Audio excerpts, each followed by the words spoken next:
friendship that'll never ever end.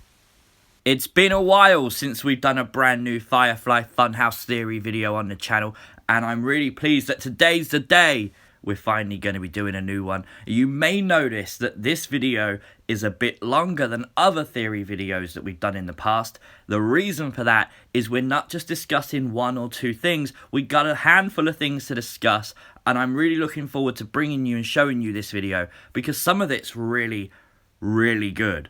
Now, I hope that you guys are able to watch this video and then come up with your own theories, and if you do, let me know your new theories in the comment section down below. I love reading your theories. You guys honestly come up with the best. There is a shout out later on to someone that sent me a new theory that I wanted to put in this video. Make sure you share the video on social media so your friends can find it and come and have their say. Of course, like the video, it does help it rank up on YouTube, and if you are new to the channel, hit that subscribe button. I really appreciate it. Now, of course, the first thing we're going to have to mention is Hell in a Cell. And don't worry, I'm not talking about, oh, it's the main event, it's controversial or anything like that. I'm talking about the red lights. A lot of people like them, a lot of other people didn't like them. But what if there is a hidden meaning to the red lights? A lot of people just assume that the red lights represent hell, which, okay, could be a very good theory. But a red light like this kind of could represent something else entirely. And I really like this because it's something I thought of on the night of Hell in a Cell. And I've not seen anyone else mention it. Of course, you'd have to look at the deep, dark web. Don't do it. It's not a nice place. But in theory, a red room is a website where a victim gets tortured and murdered on a live streamed video. Basically, people that are sick will go onto the deep dark web and pay money to watch and direct how people are tortured. And what if this whole red light thing at Hell in a Cell was meant to represent a red room where someone was going to get tortured and killed? I mean, I know in the end it turned out to be Bray Wyatt, but it didn't. Because at the end of the match, when the match was all over, Bray got back up and he mandible clawed Seth Rollins until blood was splurting out of his mouth. Basically, this was Seth Rollins' torture chamber that the Fiend created. And I really like that theory. It's something I've not seen anyone else mention, so I'd love to know your thoughts on it down in those comments section below. Now, of course, since Hell in a Cell, we have seen Bray Wyatt tweet out multiple times saying, "I saw you." And again, this is really cool because we saw Seth Rollins go to a place he's never gone before. He wanted to kill Bray Wyatt. He wanted to literally keep him down. He wasn't trying to pin him. He was trying to kill him. So the fact he saw him, does that mean he saw the evil in Seth Rollins? If so, this story is far from over. And of course, if you watched Friday Night SmackDown this week for the draft, we know that. We saw the Fiend pull Seth Rollins, like, through the ring. He came up through the ring, he hit the mandible claw, Seth Rollins was pulled underneath the ring. The commentator said that the Fiend had pulled Seth Rollins to hell, and I really like that. And it wasn't even over. Like, this story has still got so much to play out that there's so much more to talk about. I mean, literally on SmackDown, he jumped back through. And a lot of people are saying, oh, he shouldn't have done that. But it makes sense because he didn't just jump back through and that was the end of it. The Fiend poked his head back up.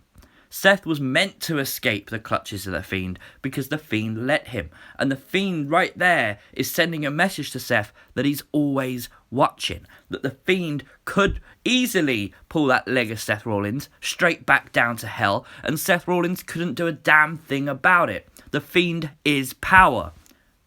And yet Seth Rollins would be completely helpless. But instead, the Fiend chose not to attack Seth Rollins at that precise moment in time. And I really like that.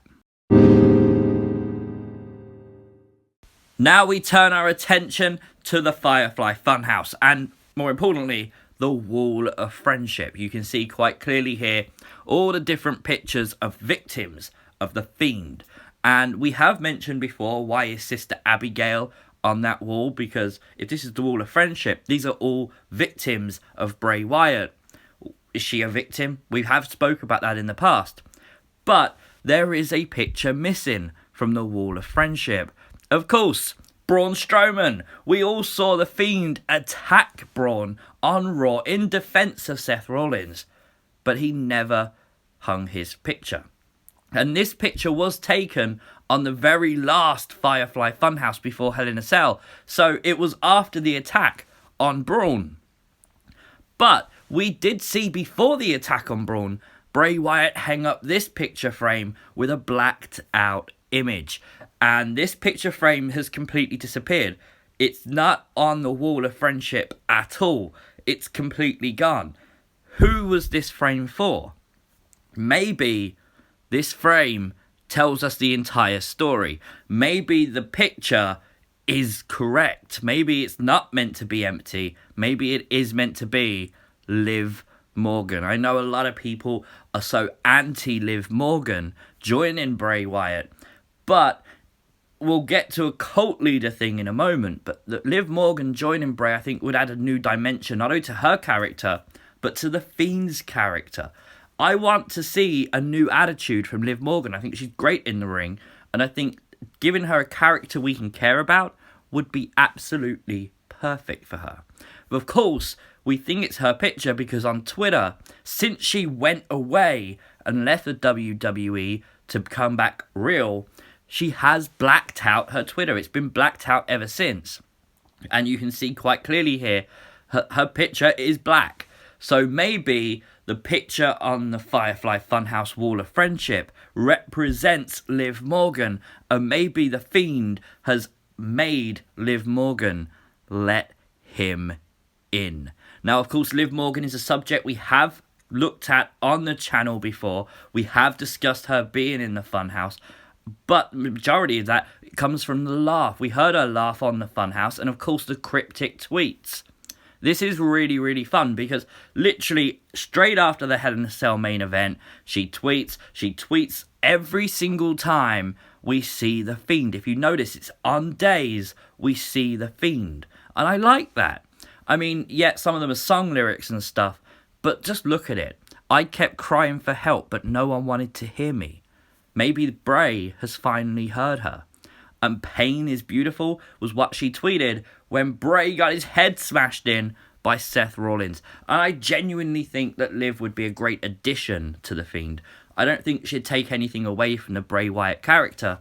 Like, look at Bayley's heel turn. A new attitude can cause a whole new investment into a person.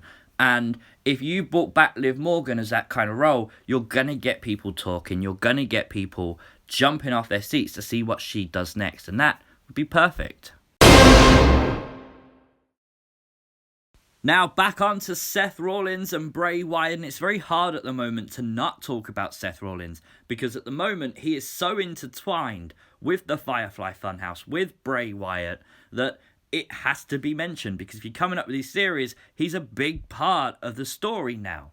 But if you remember back in August, we got an interview with the guy who created the Fiend's mask and did a lot of work on the Funhouse, and although he refused to mention a lot of what it could be, he mentioned that there is more to come, and that what is to come will blow fans away. And I really like that. What if it's true that Seth is being recruited by Bray Wyatt, that eventually Seth Rollins gets his own mask? I kind of think that's kind of cool. And it kind of ties into a story that Bryson Rower sent me on Twitter. And this is really cool because I have mentioned it in the past, but only as a throwaway kind of remark. But what if the Fiend, what if Funhouse Bray is basically just cult leader Bray in a new disguise? Surely that is what a cult leader would do. A cult leader, once they're discovered, kind of cult's over pretty much, unless the few people that follow them continue to follow them. But the fact that no one followed Bray means he has to change his look, change how he recruits people. And maybe this whole thing with the Firefly Funhouse is to bring back the Wyatt family. And I made this video about a month ago on the channel, and I can tell you, it got hundreds and hundreds of comments, And 54% of you think yes, the Wyatt family should return. 46% said no. That is Brexit close. That's really cool. But imagine if new people were in the Wyatt family, like Seth Rollins, and they all got new masks. I think that would be kind of awesome, don't you? Now, this last theory isn't really a theory, more of a theory buster, but we saw on Friday Night SmackDown with the WWE draft that Bray Wyatt was drafted to SmackDown, and a lot of people are upset by this, mainly because SmackDown's a 2-hour show. Would the Fiend, would the Fun House still get the same development that it currently does over Raw and SmackDown? Well, I was one of them, but then I got thinking that SmackDown is a shorter show, and it would mean that The Fiend doesn't have to appear every single week. And a lot of people were speculating that maybe The Fiend could be on Raw while the Fun House is on SmackDown. Well, WWE tweeted out, where Bray Wyatt goes, The Fiend follows. The Firefly Fun House has a home on Friday nights in the WWE draft. And honestly, I just wanted to put this one on this video because a lot of people are still mentioning it. And WWE has clarified that The Fiend goes with Bray Wyatt. So The Fiend is on SmackDown. Shame.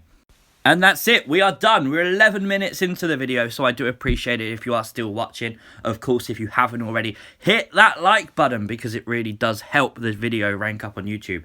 It's a huge difference, so I do appreciate it if you do that.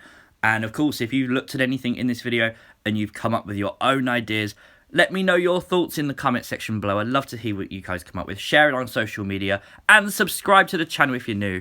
And I will always see you next time. Peace!